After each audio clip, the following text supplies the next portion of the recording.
Start. Okay. Ooh, yeah. Okay. Ready to start when you are.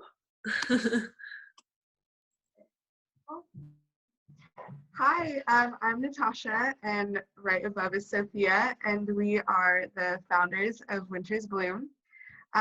We first met all the way back in 2014 in St. Andrews University. And since then, we've kind of had this long-term friendship and started Winter's Bloom in December of 2019.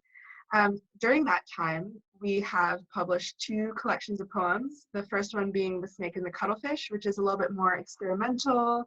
I think we were super excited to get our work out there. So it kind of goes on a journey from the darkness to the light, or no, light back to darkness and then back to the light. And then we also published The Tender Places of Worn Out Fibers, which is a collection of poems in 4 parts: nature, existing, love letters to the sea, and things I wish I could tell you. But yeah, now I'll pass it over to you, Sophia, to give us a little bit more information about how Winter's Bloom came to be. Thanks, Natasha. Also, just to say very quickly, sorry about the quality of our camera situation. We are working with it and just trying to figure out, but we both wanted to be here and like to make a video, which is why we're doing it on Zoom and recording it. But to go back to Winter's Bloom, Winter's Bloom has really been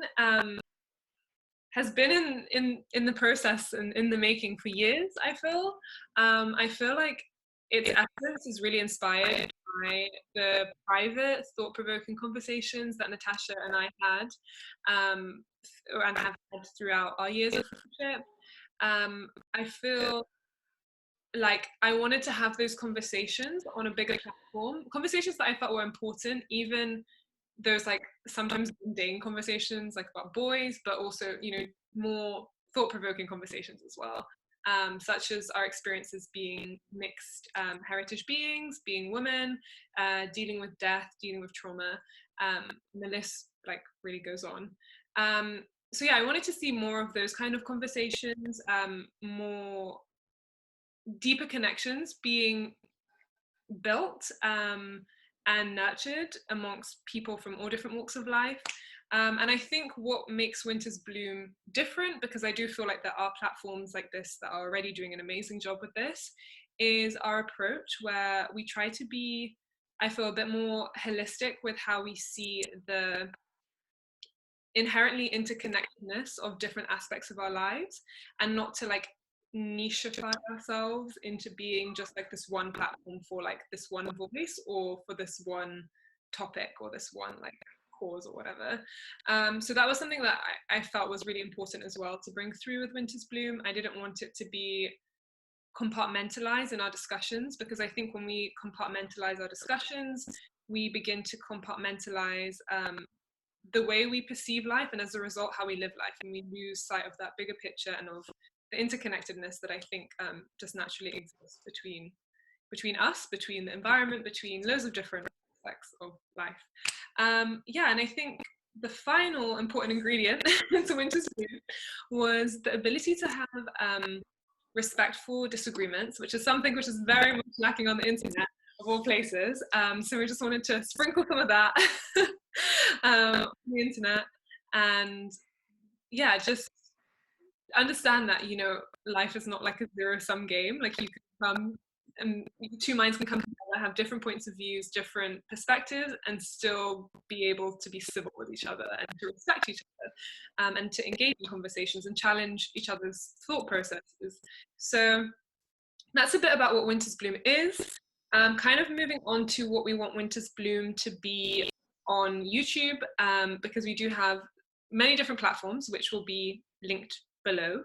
But just to give you an idea, we also produce podcasts. We have our website, which is like our main platform. We have a Facebook page, Instagram, and Twitter. We're probably the least active on Twitter, but we're working on it. But yeah, I guess on YouTube, what we really want this platform to be is an extension of those conversations, with a more practical element to it. I kind of want it to be conversations or a place that houses information that I wish I had access to growing up.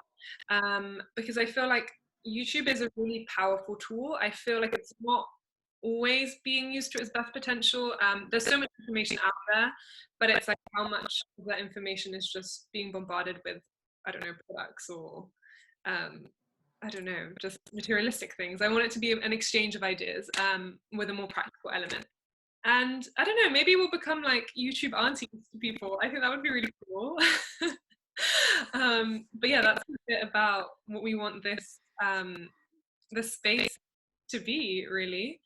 Natasha, do you want to add anything? I don't know, maybe you also have, you know, because there's two of us coming together. So this is just more like what I feel my ideas are for Winter Bloom, but obviously Natasha is a big part of that too. So do you want to add anything? Um, no, I mean, I think you covered it. I really loved the image of us being the aunties of YouTube, because we do kind of joke a lot about how we're grandmas trapped in young people's bodies. So I definitely love that image.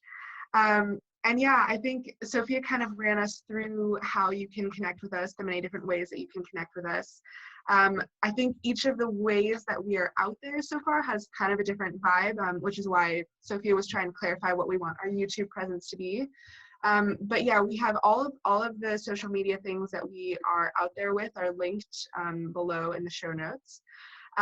Our website, Winter's Bloom, tends to be a little bit more personal, a little bit reflective, although we do talk about things that are happening in, you know, society and stuff like that. So there's a little bit of that. Our podcast is more about an extension of those conversations.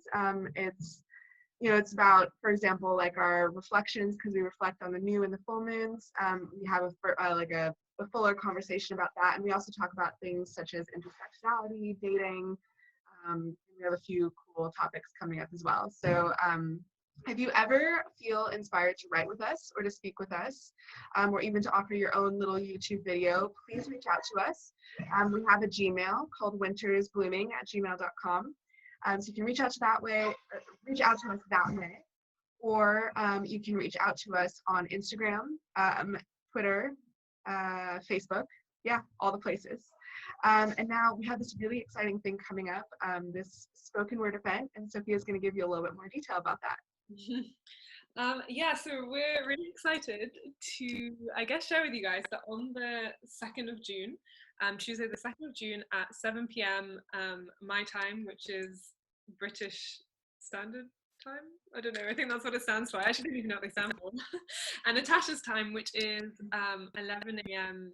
Pacific time, right? Daylight time, I think. Pacific Daylight Time. Anyway, the vital information will be in the description below. But yeah, we're hosting our very first spoken word event, which we're really excited about because, as you can probably tell, me and Natasha live like miles apart. So this is the first time that we kind of the first time we've tried, but the first time as well that we will be hosting something like this virtually. Just taking advantage of the lockdown situation, we're like, why not? Let's try it. So it's meant to be an evening of hopefully intimate conversations, of storytelling. We will be sharing some poems from our two collections, The Snake and the Cuttlefish and The Tender Places of Worn Out Fibre, as well as a couple of pieces from our third collection that we're still working on. And we also have a couple of friends who have also signed up to share their work with us as well, and it's an open mic as well, so if you are interested in sharing anything, then feel free to message us as well, and we will add you to the list of friends who will be reading pieces. But yeah, I'm really excited for it. Hopefully this testing the waters goes well, and it will be something that we'll be able to do more frequently in the future. There are limited tickets because it's going to be on this wonderful platform Zoom, which has a capacity of 90 people.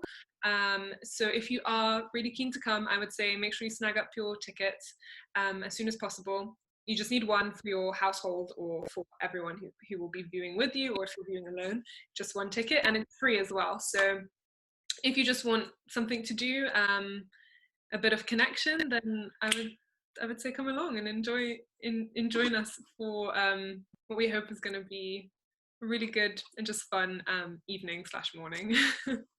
Yeah.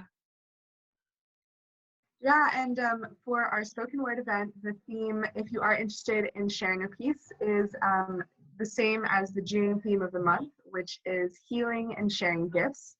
And with that being said, we're also looking for people to submit articles on our website. So again, if you are interested and if you feel inspired to write anything along the theme of healing and sharing your gifts, please send that along to wintersblooming@gmail.com, along with a short author's bio and 3 photos that are copyright free. We sometimes use the website unsplash.com. But yeah, we would love to feature you, and so please get in touch. Yeah, I think that's everything. We just wanted to quickly come on and introduce ourselves. You'll be seeing a lot more videos coming up over the next couple of months. We don't have a strict schedule as of yet, but I think Sundays are gonna try to be our YouTube days. So make sure you subscribe. You hit the bell notification things. Like, things have changed since my time of recording in my in my bedroom during sixth form. Apparently there's like a bell notification now. And yeah, please get involved with the conversation in any way that you feel inspired to do so.